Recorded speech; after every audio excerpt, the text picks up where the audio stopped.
Donc, merci à tous de me donner 1 heure de votre temps, enfin 40 minutes de votre temps aujourd'hui, et je vais parler de, globalement 2 années d'amélioration continue dans la peau d'un PM à PeopleDoc. Donc, à la base, la présentation, ça s'appelait notre voyage, via Kanban, mais en fait, à travers Kanban, on a appris et découvert beaucoup plus de choses. En tout cas, j'ai appris et j'ai découvert beaucoup plus de choses, et c'est pour ça que maintenant, elle s'appelle plutôt 2 années d'amélioration continue. Les sponsors, donc grâce à eux, c'est grâce à eux qu'on a la conférence, et merci à eux. Et les partenaires, Agile en scène, méthode.card et roti.express. Donc pourquoi cette présentation? Déjà parce que, comme je l'expliquais un petit peu dans la description, euh, aujourd'hui je suis fier du travail qu'on a parcouru avec l'équipe. Donc c'est aussi pour raconter des expériences et comment une équipe peut progresser et peut avancer à travers des choses un peu concrètes.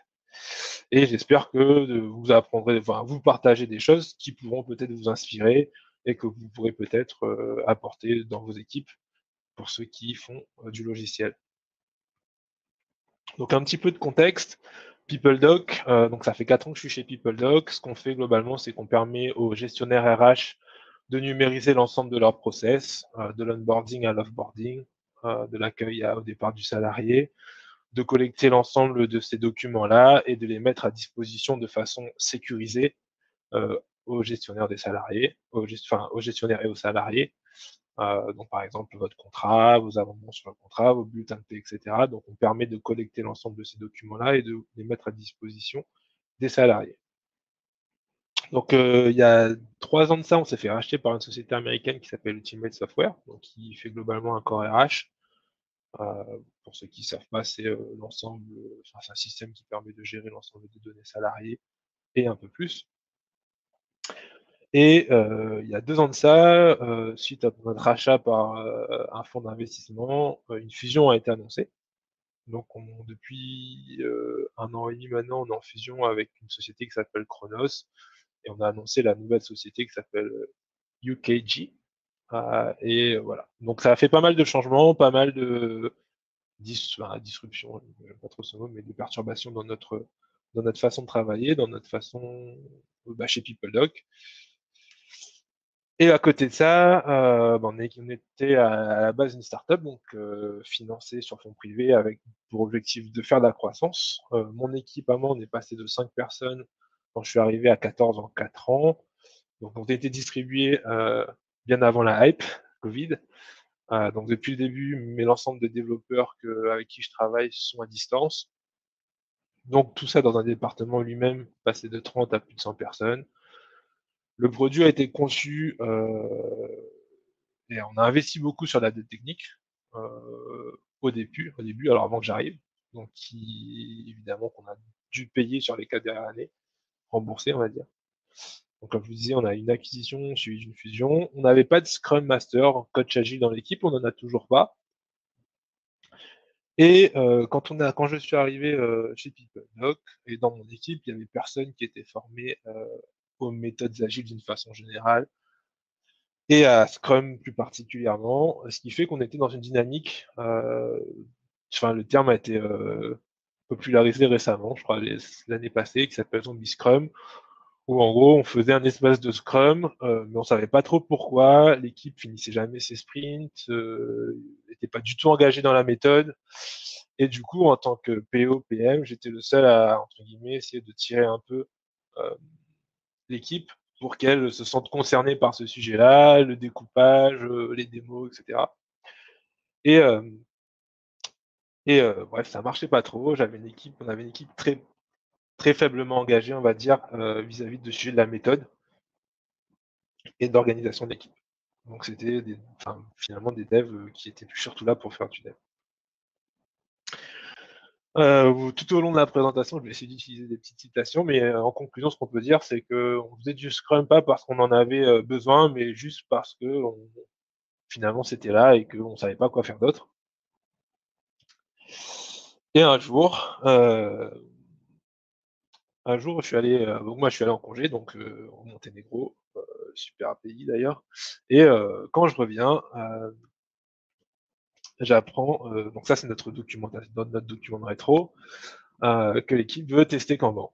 Donc moi pendant, 2 ans, donc ça fait 4 ans que je suis Flodoc, donc pendant 2 ans j'avais poussé pour qu'on essaye déjà de faire du Scrum bien avant d'aller faire du Kanban parce que c'était selon moi un système un peu plus exigeant et que déjà si on savait pas marcher, ça servait à rien de vouloir courir. Hem Et du coup évidemment, je reviens, l'équipe décide de changer de méthodologie. Encore une fois, on n'a personne pour nous accompagner, il y a personne qui est formé. Bref, on sait pas, on décide de choisir une méthode, mais on sait pas ce qu'on va faire parce qu'en fait, on sait pas vraiment ce qu'est Kanban. Et ça a été mon premier apprentissage, on va dire entre guillemets, parce que quand ça s'est arrivé, évidemment, moi en tant que PO, j'étais super frustré et limite énervé parce qu'en fait, on savait déjà pas bien travailler en Scrum et on décide de passer à autre chose. En plus, on prend la décision quand je suis pas là, catastrophe. Et hem et bref, et pendant 2 à 3 semaines à la suite de cette annonce-là, j'ai été un peu secoué, tous les cocotiers que je pouvais, les managers de l'équipe de dev, mon manager en disant: «Mais c'est n'importe quoi, voilà, de toute façon, on sait déjà pas, travailler avec du Scrum, l'équipe elle change, en plus je suis pas là» et cetera. Bref, au final, au bout de 2 ans, alors, déjà, je me suis excusé auprès de l'équipe parce que c'est pas forcément, très positif comme attitude. Mais, voilà, il faut aussi, on va dire, c'est un apprentissage plutôt personnel, mais, il faut aussi accepter, enfin, il faut savoir accepter la volonté de changement des gens autour de soi et au contraire, plutôt que d'aller, ruminer ça, d'aller, combattre le changement, c'est important d'essayer de s'inscrire dans ce changement et de l'accompagner du mieux qu'on peut. Et quelques mois plus tard, en lisant un article de blog, je suis retombé sur cette courbe-là, qui est une courbe, du changement et qui, en fait, a décrit exactement les états dans lesquels je suis passé entre, le moment où je reviens de vacances et où l'équipe dit: «Ouais, on va faire du Kanban, on sait pas ce que c'est, mais Scrum, ça nous saoule». Moi, évidemment, au début, je me dis: «Bah, enfin, ça marchera jamais, c'est pas juste, bah, alors, on va voir, enfin, je vais essayer de trouver les moyens de leur montrer que, bah, c'est pas en passant en Kanban, enfin, qu'on va résoudre des problèmes qu'on a déjà». Et finalement, une attitude un peu plus positive, on se dit: «OK», où je me suis dit: «OK, bah, maintenant que l'équipe a fait ce choix-là» et l'équipe, moi inclus, parce que voilà, c'est quelque chose d'important, c'est pas l'équipe de dev et le PM, c'est l'équipe ensemble. Une fois que personnellement, j'ai accepté le fait que l'équipe veuille passer en Kanban, de réfléchir avec, bah, en fait, tout le monde, comment faire en sorte que même si on sait pas ce que c'est, on essaie de trouver les bonnes façons de faire en sorte que ça marche mieux. Du coup, voilà, et avec du recul, je me dis: «Bah, si j'avais peut-être vu, cette courbe-là plus tôt, j'aurais essayé de mieux réagir, en tout cas de mieux maîtriser mes émotions». Donc, le premier apprentissage que je dirais, c'est de bien connaître ce modèle mental-là, parce qu'on est dans un métier, l'informatique, où ça change tout le temps. Peut-être que parmi vous, plein de gens sont dans des startups ou dans des boîtes à forte croissance et que votre équipe va changer constamment, le scope sur lequel vous allez travailler va changer constamment et du coup, c'est super important parce qu'il y a plein de choses que vous allez devoir digérer, absorber et et heu et accepter finalement. Ensuite, c'est super important d'avoir ce modèle-là en tête parce que c'est important de savoir où est-ce qu'on se trouve dans cette phase-là. C'est-à-dire que faut pas éviter d'être frustré, faut pas éviter d'être en colère, ça fait partie des émotions et on peut pas nier ces émotions. Par contre, bien savoir à quel moment on est de cette phase-là pour aussi mieux maîtriser ça, je pense que c'est important, même si c'est difficile, parce qu'il faut être conscient de, entre guillemets, «soi-même». Et la troisième chose, c'est que, sur le mois qui a suivi cette annonce-là où, bah, voilà, moi j'ai été enfin, à se battre contre le changement, on se fatigue beaucoup. On se fatigue beaucoup, on met beaucoup d'énergie à faire en sorte que les choses n'arrivent pas, alors que parfois c'est entre guillemets «le sens de l'histoire» et il faut savoir l'accepter et justement surfer la vague plutôt que de nager contre. Et du coup voilà, et c'est fatigant et ça va vous absorbé beaucoup, enfin moi en tout cas ça m'a absorbé beaucoup d'énergie et d'énergie que j'ai pas pu remettre dans la qualité de mon travail, dans mon investissement sur d'autres choses potentiellement que la méthodologie. OK. Hem, le deuxième sujet, auquel on a été confronté très rapidement, pareil toujours, document de rétro, heu, en fait, on se rend compte qu'on galère à faire du Kanban parce qu'en fait, on sait pas trop ce que c'est, on a mis des WIP mais on a nos colonnes qui explosent, nos métriques de flux, elles s'amélioraient pas, au contraire. Bref, on se rend vite compte que, bah, en fait, on peut dire: «On va faire du Kanban», mais il y a un moment donné où avant de faire un truc, il faut savoir de quoi on parle, en fait. Et heu et derrière ça, ce qui s'est passé, c'est que, bah, j'ai eu la chance d'aller à la Flocon et à la Flocon, j'ai participé à un atelier qui s'appelait Kanban pour les nuls. En fait, j'ai récupéré l'atelier et en fait, on l'a fait ensemble avec l'équipe. Donc on est reparti entre guillemets de 0, on a refait l'atelier ensemble, on a bien mis à plat les principes de Kanban, qu'est-ce qu'on pouvait récupérer, avec quoi on pouvait commencer chez nous et cetera. Et à partir de ce moment-là, ça a vraiment changé la dynamique de l'équipe, parce qu'on a tous partagé le même socle de connaissances. On a tous partagé, les mêmes, convictions vis-à-vis de ce qu'on allait accepter, ce dans quoi on s'engageait. Et toute l'équipe s'est sentie concernée par le processus, par l'organisation et plus que par son «scope» entre guillemets, heu, à lui, c'est-à-dire soit le code, soit les specs ou, soit les designs, soit les interviews clients, soit la communication et cetera. Et du coup, c'est super important parce que, derrière ça, il y a 3 choses que moi je retiens. C'est la première chose, c'est super important de connaître ses basiques. Il y a beaucoup d'équipes qui, et même moi je le vois dans d'autres équipes autour de nous, quand nous on a dit: «Ah, on va passer à Kanban», il y a plein d'équipes autour de nous qui ont dit: «Ah ouais, nous aussi on veut passer à Kanban», et en fait, bah ouais, mais changer de méthode, enfin pratiquer une méthode, c'est avant tout, bien comprendre ses tenants et ses aboutissants et pas juste, choisir un nom et fuir la méthode qu'on a aujourd'hui parce qu'elle nous plaît pas. Donc connaître ses basiques, c'est super important. La deuxième chose, c'est aligner le niveau de connaissance de l'équipe. Je sais qu'il y a il y a plein d'entreprises où ça va être plutôt le tech lead ou plutôt le PM ou plutôt un scrum master et cetera qui va être entre guillemets «responsable» honneur de la méthodologie et qui lui va avoir un certain niveau de connaissance qui est, plus élevé ou plus grand que le reste de l'équipe. Et le fait d'avoir fait cet atelier ensemble, ça nous a vraiment permis d'aligner le même niveau de connaissance, de bien comprendre, d'avoir le même niveau d'alignement sur, ce qu'il fallait surveiller, ce qu'il fallait mettre en place et cetera. Et tout le monde était capable de proposer des améliorations, en lien avec, la nouvelle méthodologie qu'on avait adoptée. Et je pense que c'est super important de former, vos équipes, enfin les équipes d'une façon générale ou même si, Kanban, Scrum, c'est un peu plus, peut-être strict que Kanban, mais voilà, il y a pas mal il y a beaucoup de choses à gagner à mettre, à former une équipe en tout cas. Et la dernière chose, c'est effectivement commencer ensemble. Parce que déjà c'est cool. On a fait ça à un moment où toute l'équipe était remontée sur Paris pour, nos, rituels de planning, trimestriel. Et bah, c'était cool, c'était un bon moment qu'on a passé ensemble avec l'équipe. Il y avait pas mal de jeux, pas mal, de petits ateliers et voilà. Et ça fait qu'on a tous commencé ensemble, et tous choisi la nouvelle méthodologie. On a passé un bon moment et bref, ça permet de souder un peu l'équipe et d'enclencher vraiment une nouvelle dynamique. Donc les mois passent, on est plutôt content, de notre nouvelle méthodologie, on s'améliore petit à petit et puis, la boîte grandissant, on se fait racheter et là on doit lancer un nouveau data center, à Atlanta aux États-Unis et on a une date butoir qui était, je crois, le 27 juillet, de l'année dernière. Et c'est un projet où il faut aligner, toute l'équipe.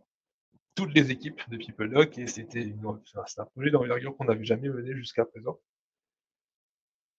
Et évidemment, il y en a une deadline qui tombe, on n'a pas trop l'habitude de travailler, sous la pression des deadlines.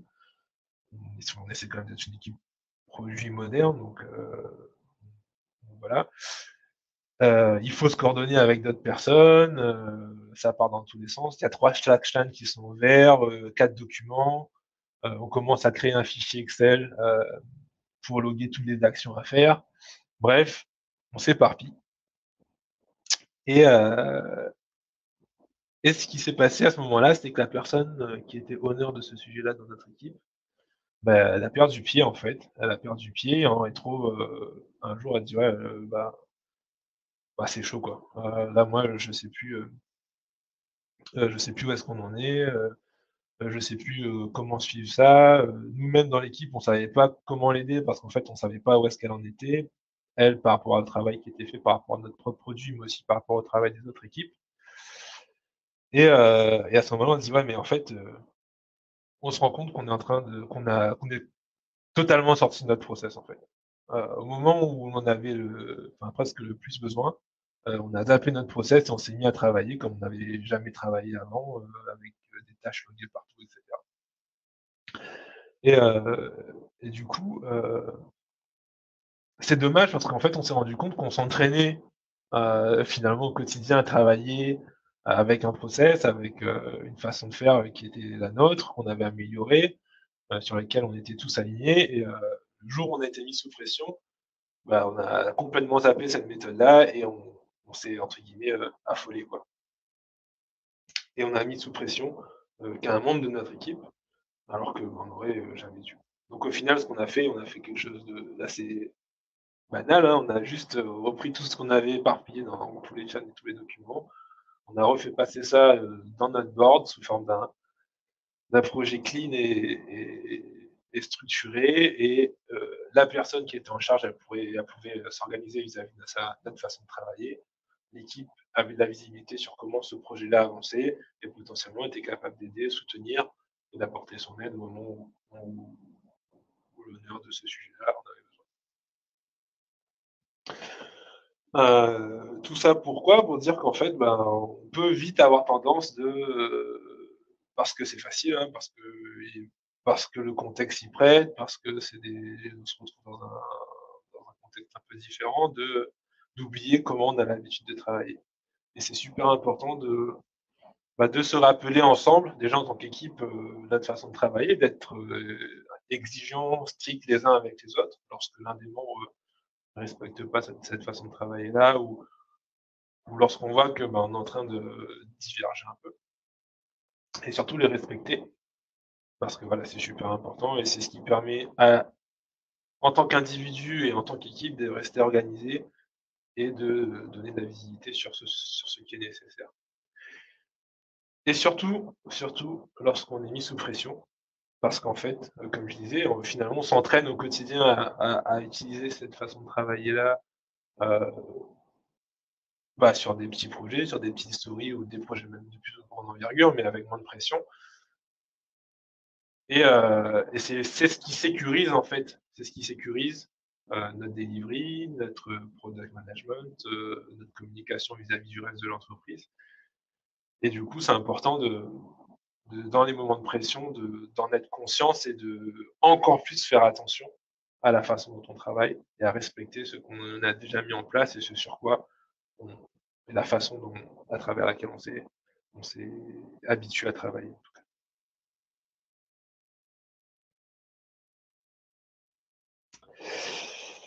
Alors, sujet assez classique, hein, de l'amélioration, enfin du flow, mais le temps passant, on s'est aussi rendu compte que, bah, le flux, il nous emporte aussi un petit peu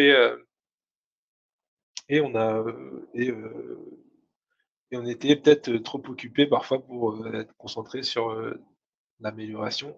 Là, j'ai plutôt parlé de l'amélioration du produit en lui-même, en fait et il y a 2 sujets qui me viennent en tête quand je parle de ça. Le premier c'est, les bugs. Donc on a un produit enterprise B2B, et heu et la gestion des bugs, c'est toujours un sujet parce que d'un côté, nous, on évalue les bugs et il y en a qui sont pas très importants, en tout cas, pas critiques de la façon dont on évalue, mais de l'autre côté, il y a quand même un ou 2 clients qui, parce qu'il a escaladé, le bug, comprend pas, pourquoi, heu, le problème qu'il a identifié n'est pas résolu ou en tout cas, n'est pas, priorisé de notre côté. Et au début, comme un PM assez classique, bah, le bug arrive, il est critique, il est pas critique. S'il est pas critique, bah, on le met dans le backlog et puis un jour, si on a le temps, on le résolvera. Et en fait, au bout d'une fois, 2 fois, 3 fois, ce qu'on s'est rendu compte, c'est que, quelque chose qui était pas critique et pas critique par rapport au produit, revenait de façon critique parce qu'il y avait un enjeu derrière, soit client, soit politique et cetera, et qu'on se retrouvait à fixer des choses qui n'étaient pas urgentes ou importantes dans l'urgence. Et hem c'est pas cool, quoi. C'est pas cool parce que, c'est jamais cool de travailler dans l'urgence. Surtout sur des choses qu'on a considérées un moment pas urgentes. Et ce qu'on a fait, c'est que, bah, en fait, maintenant, on a changé ça complètement. Quand un bug arrive, dès lors qu'il est reproduit, on l'embarque et on essaie d'avoir une politique où, globalement, bah, c'est même si on a des features importantes à côté, même si on a d'autres choses à côté, un bug, c'est un problème de qualité, ben, on va le corriger maintenant et on va pas attendre parce qu'on sait ce qui peut se passer si on attend. La deuxième chose, ça va être plutôt la dette technique et là, pareil, c'est peut-être un biais qu'on a avec les méthodes, enfin que moi j'avais acquis à 30 ans avec avec Scrum notamment, c'était que, bah, dès lors qu'on identifie, un problème de dette, quelque chose qui est mal fait, qui respecte pas les standards d'équipe, bah, globalement, moi, ce que je faisais, c'est, bah, on crée un ticket et on verra si on peut le prioriser, au prochain sprint parce qu'on a déjà engagé du travail, sur ce sprint et tant qu'on n'a pas fini le sprint, ben, si on embarque ce ticket-là, finalement, on risque de pas finir le sprint. Et en fait, ce qui s'est passé, c'est qu'au bout d'un en fait, on a embarqué, très rarement ces tickets-là et c'est pas bon, c'est pas sain pour le produit et pareil, au bout d'un moment, on se rendait compte que même ces tickets-là, ils revenaient, parce qu'en fait, ça avait derrière généré un bug et cetera. Et voilà, tout ça pour dire que, bah, maintenant, on demande quand même, enfin moi je demande quand même aux devs de critiquer parce que ça permet de tracer un minimum les évolutions, les changements qu'on fait et cetera. Mais par contre, bah, si le dev il est dessus, il peut l'embarquer maintenant, corriger le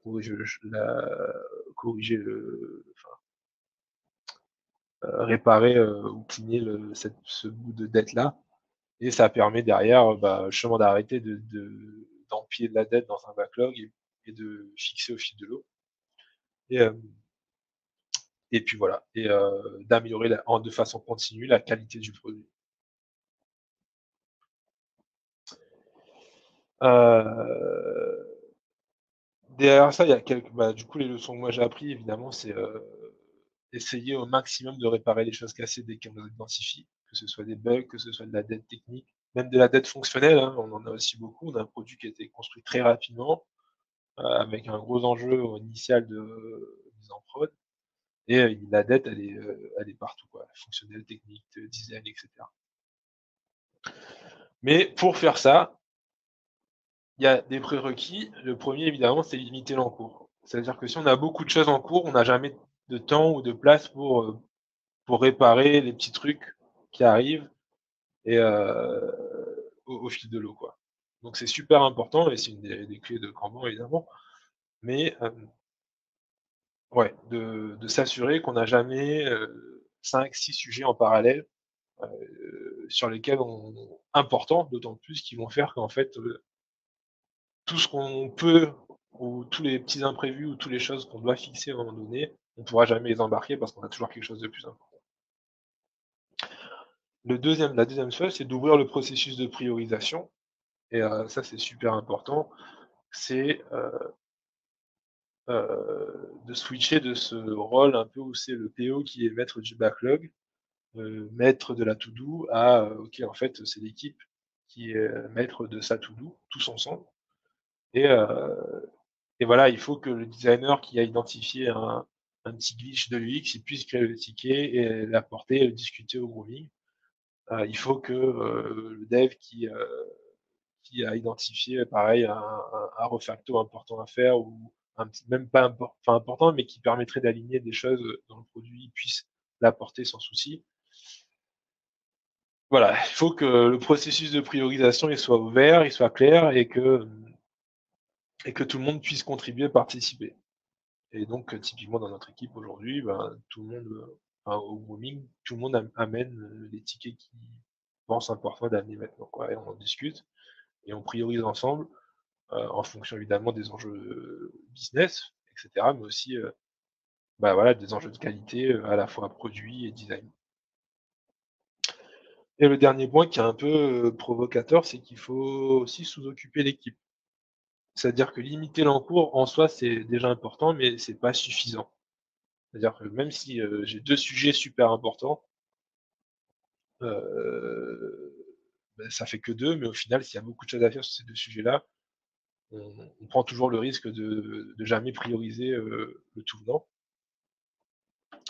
Et, heu, et le seul moyen pour être en capacité d'absorber ça, c'est de se dire: «OK, ben, heu, il faut que mon équipe, elle ait, ce qu'on prévoit dans la to do, ce qu'on prévoit, au moment du grooming, si on est en scrum, c'est, bah, c'est toujours moins que ce que l'équipe est en théorie capable de faire sur la période, identifiée. Et et nous typiquement, alors il y a plusieurs façons de le faire, hein. Soit on est capable de le faire, entre guillemets, de façon fluide. Nous typiquement, on a un rituel, qu'on a mis en place qui s'appelle Road to Happiness et qui est une demi-journée par semaine où en fait, il y a pas de il y a pas d'ordre du jour. L'équipe est libre de prioriser, ce qu'elle veut sur cette partie-là, sur cette, demi-journée-là. Et voilà. Et c'est du coup, c'est bloqué, c'est le PM il a pas la main dessus, le PO n'a pas la main dessus, le lead dev a pas la main dessus. C'est chaque dev qui est libre de fixer, de corriger les choses qu'il pense qu'il est importantes. Alors c'est de la confiance. On on lâche, enfin tout le monde lâche un peu les rênes de tout le monde, mais au final, nous ce qu'on s'est rendu compte, c'est que ça marche beaucoup, ça marche bien. Notre qualité, on a de moins en moins de bugs. La qualité du code, elle s'est améliorée et ça donne quand même un petit boost énergétique à l'équipe de se dire qu'en milieu de semaine, bah, le mercredi après-midi, c'est parce que c'est le mercredi, on a entre guillemets «une petite coupure» et ça permet dès le lendemain de repartir «à balle» entre guillemets. Donc ça crée aussi un petit rythme et un petit boost, d'énergie dans l'équipe.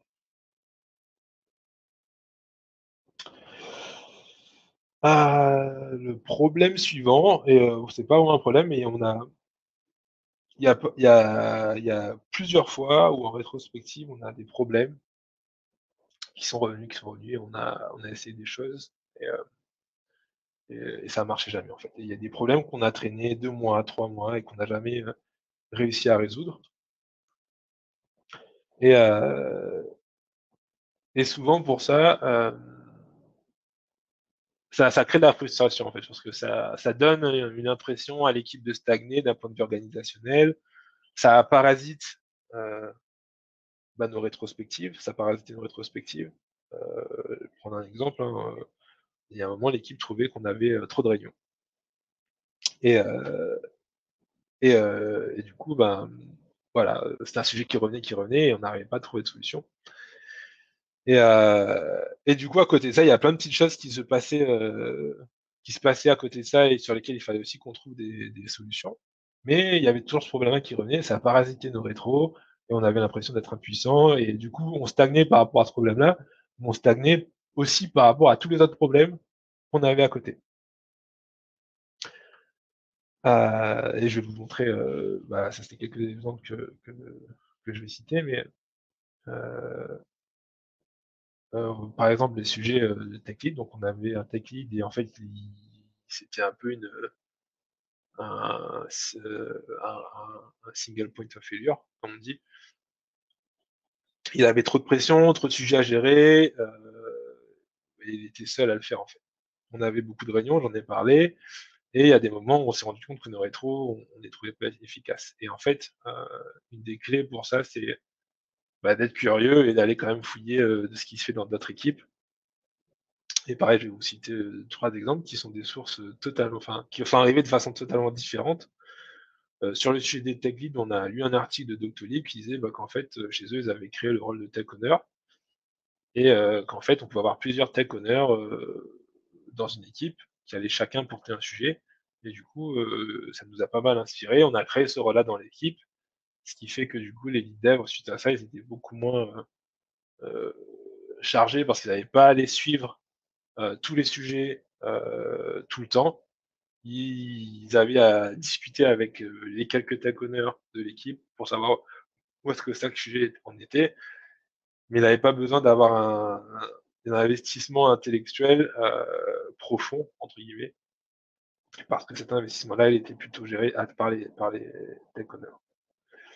Trop de réunions, donc pareil, comme je vous disais, on a des meetings tous les trimestres et on a une journée de conférence où on invite d'autres entreprises à venir partager, leur des façons de travailler et cetera et on a eu une présentation de la d'une façon de travailler asynchrone chez Envato, qui est une boîte, voilà, ils sont venus présenter ça et du coup, on a beaucoup investi depuis, cette période-là, sur l'asynchrone, en fait, dans l'équipe. Beaucoup moins de réunions, physiques, vidéo, et beaucoup plus de discussions, sur des documents, des threads, des chat Slack et cetera et ce qui peut paraître surprenant pour une équipe enfin, en fait, je pense que c'est aussi lié à la nature de l'équipe qui, comme je vous disais, était remote, depuis pas mal de temps et je pense que c'est beaucoup lié à ça, en fait. C'est-à-dire que, voilà, je pense que ça a beaucoup influencé ça et c'est vrai que personnellement, moi, enfin, avant d'être chez PeopleDoc, j'étais dans une boîte de conseil qui prenait beaucoup, le présentiel et heu et quand l'équipe commence à dire: «Ouais, bah, nous aussi, on va investir sur l'asynchrone», ça fait un peu flipper, quoi, déjà juste pour une question culturelle, on dit: «OK, bah, déjà qu'on va pas souvent à l'équipe, on se voit souvent que par, vidéo et cetera, on va encore moins se voir» et j'en parlerai un petit peu après, mais le fait est que, si le visuel en tout cas moi avec mon recul, ce que je me dis, c'est si le visuel ou le contact visuel dans l'équipe, est intime et enfin est très lié aux réunions, notamment au stand-up, ce genre de choses, c'est que la collaboration à distance est un peu, bancale, quoi. C'est-à-dire que finalement, aujourd'hui, nous, l'équipe, elle collabore énormément, on se ping souvent, on se fait souvent on se voit souvent dans la journée, en fait, mais pas pour faire un stand-up, pas pour, faire des réunions, c'est juste parce qu'à un moment, on a des questions, de la collaboration nécessaire, on va se connecter ensemble, quoi et du coup, effectivement, finalement, se voir au stand-up, c'est pas très important, en tout cas pas pour le contact, «humain» entre guillemets. Les derniers mois, c'est, par rapport aux rétrospectives, bah, typiquement Adrien qui avait lu un un bouquin sur la communication non violente et on a transformé nos templates de rétrospective pour essayer de les rendre un peu plus, efficaces. Donc pour ceux qui connaissent pas la communication non violente, mais c'est la enfin, en gros, ça parle de s'appuyer beaucoup sur les faits, le ressenti pour, heu, pour partager, et pour, avoir des discussions constructives et de bien séparer les choses surtout. On a amélioré notre, notre template de rétrospective, pour faire matcher ça et depuis ça, c'est vrai que nos discussions sont quand même beaucoup plus efficaces. Du coup, voilà, cas d'apprentissage, bah, bien essayer de s'inspirer d'autres entreprises. Ça veut pas dire copier, importer exactement la même chose, mais peut-être que, d'autres ont eu des problèmes qui sont résolus et il faut pas hésiter à le faire aussi et surtout d'un point de vue organisationnel. Parce que techniquement, en fait, les devs, ils le font souvent. D'un point de vue produit, moi, j'essaie de le faire souvent, mais l'organisation, peut-être qu'on le faisait un peu moins et c'est super important de se cultiver, de regarder ce que font les autres concrètement. Accé accé accep accepter d'essayer des choses qui vont un peu contre nos convictions. J'ai parlé de l'asynchrone et cetera et en fait, bah, voilà, il faut aussi parfois remettre un peu nos convictions, de côté, enfin, remettre ses convictions de côté, se rechallenger un peu ce en quoi on croit et surtout bien suivre l'output, donc le résultat de ces actions-là et pas être ne pas se concentrer sur l'action, en elle-même, quoi. C'est-à-dire que finalement, est-ce qu'on a moins de réunions? Oui. Est-ce que nos discussions sont quand même efficaces? Oui, OK.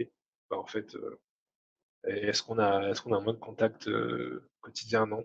OK. Donc en fait, la solution elle marche, ouais.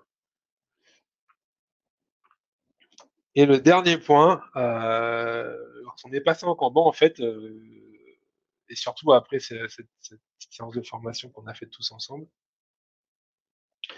ce qui s'est passé, c'est qu'on s'est laissé, «griser» entre guillemets par le flux. Bah, ça se passait de mieux en mieux, on délivrait de plus en plus de valeur, on était, capable de voilà, d'aller plus rapidement de l'idée à la prod. On tenait de plus en plus, nos engagements, on était capable de donner de plus en plus de visibilité. Bref, l'équipe a commencé à aller vraiment mieux, le produit allait mieux, plus de qualité, moins de bugs et cetera. Donc et en fait, on s'est laissé un peu griser et on prenait pas de recul, par rapport à ce qui se passait dans l'équipe de on savait que ça allait mieux, mais presque on avait oublié, comment on travaillait et comment on s'est rendu compte de ça, c'est, quand on a commencé à avoir des nouveaux et qu'on devait leur expliquer comment on travaillait et on savait pas trop, décrire exactement ce qu'on faisait, quoi. On savait que ça marchait et parce que, c'était des petites itérations d'amélioration continue et cetera. Mais fondamentalement, quand quelqu'un arrivait dans l'équipe ou que quelqu'un d'extérieur regardait comment on travaillait, bah, c'était compliqué pour nous d'expliquer, quoi, parce qu'on sait que ça marche chez nous, mais c'était un peu, ça pouvait paraître un peu magique. Et tout ça pour dire qu'il faut pas hésiter à sortir un peu la tête de l'eau et ça, c'est 2 exemples, qu'on a chez nous, hein. On a mis en place un board aussi pour gérer nos «initiatives», entre guillemets, nos projets. C'est-à-dire qu'on va pas seulement monitorer notre flux, enfin, observer notre flux au niveau des tâches et des stories, mais on va aussi regarder comment ça se passe, au niveau de nos projets, comment ils naviguent, et comment ils naviguent comment est notre flux de projet, notre flux «d'initiative» entre guillemets. Et on a commencé à investir beaucoup plus sur des rétrospectives de trimestre, justement pour prendre un peu de recul sur, OK, ben, on a fait plein de petites rétros toutes les 2 semaines, mais si on regarde un peu ce qui s'est passé sur le trimestre, est-ce qu'on peut apprendre des choses? Est-ce qu'il y a des choses qu'on voit pas quand on fait nos rétros toutes les 2 semaines et sur lesquelles on pourrait agir en prenant un peu de recul tous les 3 mois, quoi? Et notamment, on a instauré le health check, qui nous aide pas mal justement et on a commencé à le suivre là, ça fait, 3 trimestres. On voit que, bah, justement, par exemple, il y a des sujets qui s'améliorent, il y en a d'autres, sur lesquels il faut qu'on continue à investir et cetera. Et aussi, ça nous permet aussi, bah, tout simplement de prendre le temps de regarder ce qu'on a achevé parce que quand on passe dans une logique de flux, tout s'enchaîne beaucoup plus vite et peut-être qu'on prend un peu moins le temps de savourer et d'observer et ouais, juste, d'apprécier ce qu'on a accompli, quoi. Et du coup, c'est cool aussi de prendre ce temps-là, de façon espacée pour regarder ça aussi. Ouais, du coup, essayer de prendre du recul, super important sur la façon dont on travaille, essayer d'appliquer la méthode qu'on va appliquer au quotidien, mais peut-être un niveau dessus. Donc les rétrospectives qu'on a toutes les 2 semaines, les appliquer au quarter, le board qu'on a pour gérer notre flux quotidien, l'appliquer enfin, suivre un peu nos initiatives au niveau dessus. La dernière chose, c'est vraiment prendre le temps de formaliser la façon dont on travaille de temps en temps et de la mettre à jour, en fait. Ne serait-ce que pour onboarder les nouveaux, mais aussi juste pour, prendre conscience de c'est quoi notre mode, de travail, et de pouvoir le repartager, de le rechallenger correctement, quoi. Du coup, concrètement, comment on travaille au quotidien dans mon équipe? Parce que pas toutes les équipes travaillent pareil, chez PeopleDoc. Déjà au niveau de l'initiative, on a toujours en début d'initiative un trio tech, product, UX qui est défini dès le début, et qui va être responsable du discovery au rollout. Donc de l'idée l'ébauche de l'idée à son cadrage fonctionnel, technique UX, à sa mise en prod et à la mesure de l'efficacité de cette initiative.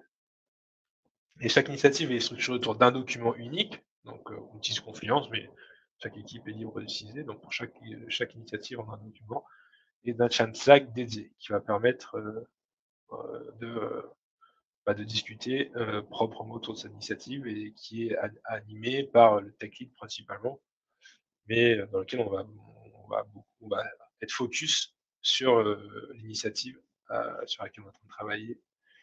Et on commence toujours par un kick-off et on inclut ce qu'on appelle des équipes spécialistes chez nous, ça va être des DBA, des SRE, etc., pour garantir que tout le monde est au courant que cette initiative va commencer, réaligner les gens sur l'objectif, qu'est-ce qu'on attend comme résultat et à quel moment on va avoir besoin de chacun en fait.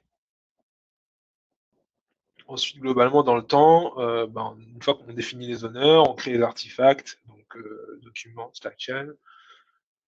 On va avoir de la recherche. Lorsque c'est prêt à développer, on va planifier l'initiative, faire le kick-off. On va ensuite évidemment faire le rollout. Ce qu'on appelle le rollout, c'est la mise en prod. Donc on fait beaucoup de rollout progressif, 10, 30, 100 clients, etc. pour garantir que on n'introduit pas de bugs et des réseaux le plus tôt possible. Et aussi pour mesurer, on va avoir du retour et vérifier qu'on casse rien, hein, même d'un point de vue fonctionnel. Et comme tout ça, c'est visualisé au niveau de nos dashboards, une fois que c'est fait, on archive le tout et ouais. Et évidemment, ce que je mets dessous, c'est l'expected level of mess, c'est-à-dire que au début, c'est un peu bordélique, c'est normal, on fait de la recherche. Techniquement, on ne sait pas trop quelle solution on va aller, vers laquelle on va aller. Du point de vue UX, on ne sait pas trop quelles sont les parties pris qu'on va apprendre. Et l'objectif, c'est que plus que ça avance, moins on est d'incertitude, même si on ne peut jamais effacer totalement l'incertitude. Et visualiser ça à ce niveau-là, au début, on n'avait pas du tout ces deux colonnes-là de rollout et de killing. En gros, une fois que c'était développé, c'était fait au niveau de l'équipe. Et là, maintenant, on a vraiment pris le parti de visualiser ça parce que le rollout, ça demande de la charge de travail en plus. Donc, visualiser le fait qu'on est en train de mettre la feature en production, qu'on est en train de la rollout chez les clients, ça peut nous apporter des bugs, ça peut nous apporter des feedbacks et du coup, il va falloir qu'on soit actif là-dessus. Et le cleaning, super important, évidemment, de dire ok, maintenant, pour garantir que l'initiative est done, ça veut dire qu'une fois qu'elle est en prod chez tous nos clients, on nettoie bien tout ce qu'on a nettoyé, quoi. Et ça met ça en visibilité aussi parce qu'en fait, potentiellement, ça nous évite de garder de la dette. Et si jamais on la garde, au moins on a un endroit où tout ce qui n'est pas nettoyé est visible et potentiellement chiffrable. Voilà, on peut dire, on peut aller voir nos managers en disant écoutez, on ne peut pas rester dans cet état-là, regardez toutes les initiatives qu'on a faites, on n'a jamais rien nettoyé derrière. Enfin, voilà, il faut qu'on donne de la place, il faut qu'on laisse de la place. En fait. Et au quotidien, donc on est plutôt sur des itérations d'une semaine, avec un seul stade visuel. Tous les autres sont asynchrones dans un chat Slack. Comme je disais, voilà, c'est un choix qu'on a fait d'investir sur l'asynchrone. Et on fait un grooming par semaine le mardi. Voilà, on groom globalement et on regarde s'il y a des choses qui sont prêtes à développer pour les 2-3 semaines à venir. Donc on a eu un peu une boardophilie. Donc on a 3 boards, on en a un qui est vraiment dédié à tout notre flux vraiment du design au grooming au testing, à la prod, quoi, et qui sert principalement au PM, au manager, à la QA, avec évidemment des whips sur toutes les colonnes. Et on a quand même 2 boards qui sont vraiment dédiés aux devs, pareil, c'est un choix de l'équipe, orienté techno, parce qu'on a des devs front et des devs back, et qui leur permet plus au quotidien de travailler, d'avoir un focus sur ce qu'il y a à faire entre guillemets au quotidien. Monitoring, amélioration continue. Donc toutes les 2 semaines, on a un petit point de synchro sur le discovery et sur le delivery, qui nous permet de monitorer un petit peu, vérifier qu'on n'est pas échoue et qu'on va bien, mais entre-temps, vraiment, on fait pas de suivi plus précisément que ça. On a évidemment toutes les 2 semaines une rétrospective avec un petit point sur nos métriques, nombre de bugs, de projets qu'on a parallélisés, et cetera, une démo et tous les 3 mois, on fait des rétrospectives de trimestre et pareil, on suit aussi quelques métriques, notamment sur, est-ce qu'on a réussi à délivrer ce qu'on a enfin, nos projets en must, enfin, voilà et voilà et faire un petit point aussi de santé sur le mood de l'équipe et cetera. Bon, on a quand même des choses à améliorer, notamment sur la prise de décision, le partage des décisions qui ont été prises. Donc on a quand même 14 personnes aujourd'hui entre le PM. Donc je suis le seul PM de l'équipe, donc on a 3 UX, 9 devs, 1 QA et 2 managers. Donc prendre des décisions, c'est pas toujours évident, même si ça devient de plus en plus parce que le rôle de tech owner, il rentre vraiment dans la tête de tout le monde et voilà, aujourd'hui aussi c'est le tech owner à prendre des décisions, sauf s'il a un gros doute. Enfin, évidemment avec l'aide de l'équipe, il n'est pas tech owner tout puissant, mais en tout cas ça sera lui de trancher s'il y a besoin de trancher. Comme on a des responsabilités diluées un peu entre le tech lead, les tech owners et des canaux de communication distribués, donc si pour chaque initiative on a un channel, donc comment on s'assure que tout ça est à un moment centralisé et partagé, que les gens soient suffisamment au courant, qu'ils ont le niveau d'information qui leur est nécessaire et notamment la collaboration et les décisions qui peuvent impacter, enfin voilà, la discussion entre les 2 technos qu'on a. Ouais, c'est pas toujours évident et la collaboration avec les autres équipes, gestion des dépendances et cetera.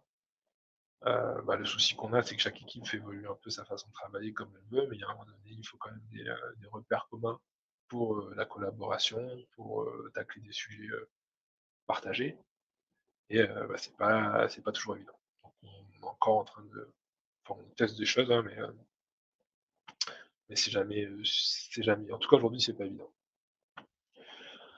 Donc voilà, tout ça, si je peux récapituler tout ça ou les 5 choses qui pour moi me semblent importantes, c'est bien commencer ensemble sur la prise de décision de changement de méthodologie, sur la formation à cette méthodologie-là, pour que tout le monde partage le maximum de points communs finalement sur ces changements-là. Faire confiance au système, moi j'en ai parlé, on le construit, on s'entraîne avec au quotidien. Voilà, il faut l'améliorer, mais il faut quand même lui faire confiance parce que c'est un système qu'on construit au fil de l'eau et qui est, heu, par définition adapté à l'équipe. Limiter l'encours, super important. Règle de base, limiter l'encours, sous-staffer, enfin, sous-occuper l'équipe et cetera, pour permettre de digérer, les imprévus et d'améliorer au fil de l'eau. Importer des pratiques de partout, donc pas les copier bêtement, mais, les importer, les adapter et surtout, prendre du recul régulièrement, faire l'effort de se dire: «OK, au quotidien on travaille comme ça, mais si on prend un peu de recul, à quoi ça ressemble vraiment, la façon dont on travaille?» Et si on a le formalisé et à l'exprimer à quelqu'un qui ne travaille pas chez nous, qui vient d'arriver, heu, comment on ferait ça? Et le dernier conseil, recruter une équipe qui déchire. J'ai pas de secret, je suis pas recruteur, mais voilà, ça c'est l'ensemble de notre équipe. Ils sont pas là, mais je leur dis merci quand même et heu et voilà, super important l'équipe. De Carole, comment faire son Scrum Master, Boutena, qui faisait le travail de Scrum Master et Pierre, avec toutes ces expériences, est-ce que vous pensez qu'un Scrum Master vous aurait permis d'aller plus vite dans votre courbe d'amélioration continue? Alors aujourd'hui, on n'a pas de Scrum Master, toujours pas.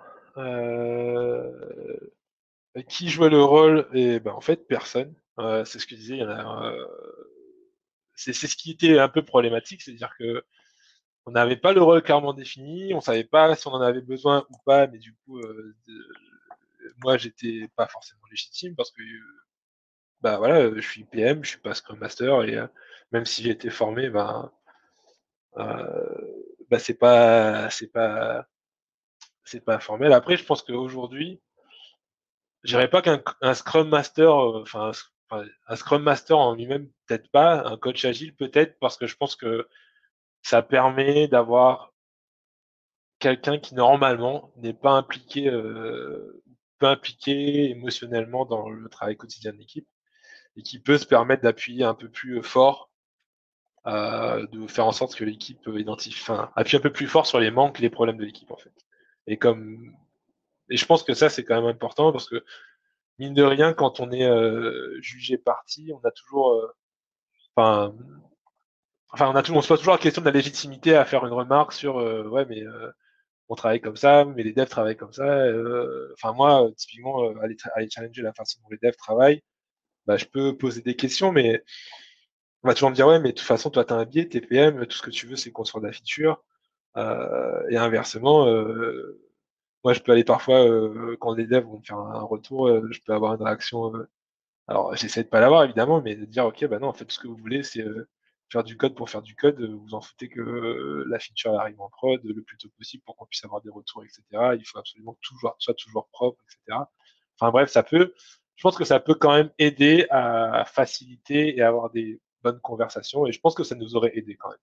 Et puis même sur la partie formation, enfin le fait d'avoir quelqu'un qui soit là parce que là, du coup, c'est moi qui ai quand même fait le jouer les petits ateliers avec l'équipe.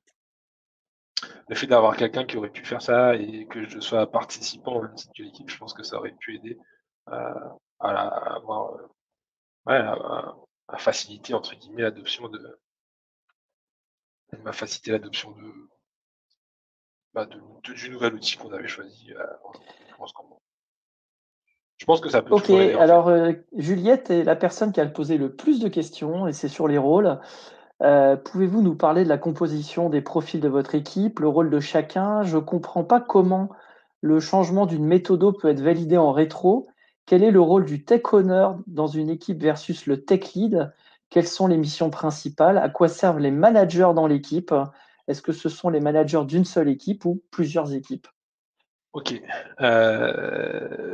du coup, alors les profils de l'équipe, on a 6 devs back, 3 devs, back Python, 3 devs, front, Ember. On a un QA qui est en charge de tout ce qui est automatisation du test et de l'adoption de ces tests automatisés par l'équipe. On a 3 UX, mais qui sont un peu partagés avec d'autres équipes, mais avec qui on travaille au quotidien. Et 2 managers, un manager côté produit, donc qui est ma manager, et un manager côté dev, qui est le manager de l'ensemble de l'équipe de dev. Et aujourd'hui, on n'a plus de tech lead, même si la discussion elle revient sur le tapis assez régulièrement. Le rôle de chacun, bah, le PM, il est plus là pour aller chercher les insights, les apporter à l'équipe et animer le processus de priorisation. Donc, à la fois avec les équipes de dev, les équipes service, les équipes UX. Donc, on part de l'objectif business, faire 100 millions, ok, on, on a, pour ça, il faut faire de l'acquisition, il faut faire de la rétention, et derrière ça, on regarde quelles sont les initiatives, les objectifs sur lesquels on doit investir. Donc, par exemple, cette année, l'année dernière, on devait faire de la croissance en Allemagne. Bah, ok, c'est un objectif. On doit faire de la croissance en Allemagne. C'est quoi les sujets principaux des clients allemands? Donc, on va avoir les pre-sales et les sales. On va dire, ok, bah, c'est la sécurité, la privacy. Ok, là, on va faire moi, je vais faire le tour de la maison. Ok, c'est quoi les sujets privacy dont vous entendez? Donc on amène ça, je vais voir les devs, parce que les devs, sur les sujets de sécurité, ils ont les alertes qui remontent, etc., les montées de version. Le service, ils vont dire, ouais, c'est des politiques de rétention de données. Les sales, ils vont dire, ouais, bah, il faut c'est le RGPD, blablabla. Bref, tout le monde fait ça, et après, moi, je m'occupe de construire les ateliers pour que ces choses-là soient priorisées au quotidien. Enfin, au quotidien, c'est pas au quotidien, c'est plus au niveau du trimestre. Voilà, ça c'est mon rôle. Ensuite, une fois qu'on a priorisé ensemble une initiative, ben, on définit quel UX et quel tech va porter le sujet, donc avec moi aujourd'hui. Mais s'il y avait deux PM par exemple dans l'équipe, c'est quelque chose qu'on avait envisagé à un moment avant le Covid, bah, et ça pourrait être un autre PM que moi. Et ces gens-là vont s'occuper d'aller cadrer le sujet pour que il soit ready to dev, quoi. Donc l'UX et le PM, ils vont plutôt commencer au début à aller faire les interviews clients, commencer à designer les mock-ups, définir les hypothèses à valider, invalider, etc. Ensuite, on va travailler un peu avec le tech owner pour lui faire un brief fonctionnel la direction qu'on va, et lui va commencer à aller designer une solution technique en fait, et après on va discuter ensemble tout au long du trimestre, souvent sur des grosses initiatives, hein. Je parle des choses sur lesquelles on va avoir plus de un sprint ou 2 sprints de travail, et on va travailler ensemble jusqu'à arriver à un scope fonctionnel et technique qu'on va ensuite décider de prioriser. Et le rôle du tech owner, ça va être d'aller discuter avec l'équipe, de proposer des solutions techniques, et puis de faire arbitrer finalement la solution technique, en fait, tout simplement. Et ensuite de la porter, de suivre le sujet lorsqu'on va commencer à l'implémenter, de contrôler que ce qui est implémenté correspond bien à ce qui avait été défini, ou voilà, d'arbitrer lorsque voilà, l'implémentation, il y a toujours des choses qui sont qu'on découvre. Et il va devoir arbitrer, faire en sorte que les décisions soient prises pour éviter que le sujet traîne. Alors, il te reste, ouais, vas-y. Il te reste 2 minutes pour la dernière question. Donc, encore un nouveau sujet. C'est étonnant de passer à Kanban sans avoir l'occasion de tester Scrum. Pourquoi ce choix? Vous faites du Kanban flux tiré ou vous utilisez des outils Kanban, Radiator, WIP? Kanban, alors que vous faites du sprint, ça c'est Areski qui se pose la question. Et Damien, des itérations d'une semaine, pourquoi en mode Kanban? Ok. Pourquoi l'équipe est passée à Scrum à Kanban alors qu'on n'avait pas eu le temps d'essayer Scrum? Parce qu'en fait, elle a décidé comme ça. Et honnêtement, mon instinct m'aurait dit, bah non, il faut déjà qu'on arrive à bien faire du Scrum, à se former à Scrum, etc. Mais l'équipe a fait un rejet de cette méthodologie-là, en fait. Et le fait qu'elle ait fait un rejet, mais qu'elle ait adopté Kanban, qu'on soit pas formé, mais du coup que comme c'est elle qui l'a adopté, ça a permis de créer de l'engagement, encore une fois, vis-à-vis de la méthodologie et de l'investissement de la part de l'équipe, ce qu'on n'avait pas avec du Scrum, en fait. Donc je pense que c'est le plus grand gain. Ensuite, oui, on continue à faire des sprints parce qu'en fait, on s'est rendu compte que c'est pour ça que je parle d'amélioration continue, c'est parce que on s'est rendu compte que c'était quand même bien d'avoir un rythme, et qu'en fait, la semaine, ça nous convenait bien. Et après, pour autant, enfin, on fait pas des sprints au sens où on planifie une semaine de travail. On appelle ça sprint parce que nos rituels nos rituels de stand-up et de grooming sont toutes les semaines, quoi. Mais on va pas regarder, est-ce qu'on a fini ce qu'on avait groomé la semaine d'avant Enfin, c'est pas quelque chose qu'on regarde, quoi. C'est juste se dire, ok, on appelle ça sprint d'une semaine parce qu'en fait, on fait des grooming toutes les semaines pour pour s'assurer que on a de quoi travailler au cas où si il y a besoin de tirer des nouveaux sujets dans la semaine qui arrive, quoi. Mais on n'est pas en sprint, on n'a pas de burn down, on se dit pas zut, on a fait combien de points, on fait plus de chiffrage par exemple, donc on n'a plus de ni de chiffrage homme ni on fait du no estimate, quoi, en gros. Et bref, on a gardé ce qui nous était utile, en fait. Enfin, entre guillemets, le seul truc qui nous est utile, c'est de se dire, ok, on fait un stand-up toutes les semaines et une rétro toutes les 2 semaines et un grooming toutes les semaines parce que ça nous convient bien comme ça. C'est suffisamment fluide pour pouvoir s'adapter. Merci voilà. à toi. Il ne te reste plus qu'à dire au revoir aux participants. Au revoir. Merci beaucoup et bonne continuation pour cette semaine pleine d'agilité.